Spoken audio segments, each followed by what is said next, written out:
संवाद हुआ। संवाद के दौरान विभीषण जी ने सारी युक्ति बताई कि माँ कहाँ रहती है।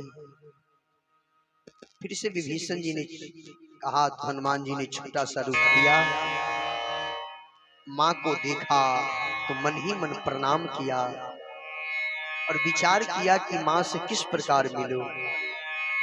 तर पल्लव मह रहा लुकाई, करई विचार करो का भाई। विचार किया कि माँ से किस प्रकार मिलूं। उसी क्षण यही अवसर रावण तहाँ आवा, संग नारी बहु के बनावा। माँ को त्रासा, प्रलोभन दिया। माँ ने एक घास का तिनका उखाड़ करके रावण को सावधान किया। त्रिधरि ओट कहती बैठी, सुमरी अवधपति परम स्नेही।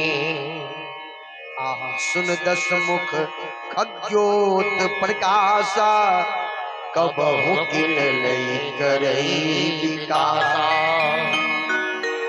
राम की बराबरी तू कदापि नहीं कर सकता रावण, कदापि नहीं, कदापि नहीं।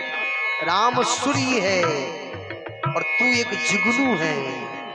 राम सागर है, तू एक गटर है। तू राम की तुलना नहीं कर सकता। तू तो एक चोर है, तूने स्त्री का चोरी किया है। आखिर में रावण ने 1 मास का समय देकर घर चला जाता। इधर त्रिजटा आती है, सपन की बात कहती है कि मैंने अभी अभी सपन देखा है। क्या देखा सपने में?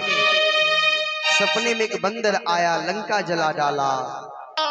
अशुभ त्रिजटा कहती है कि सखी है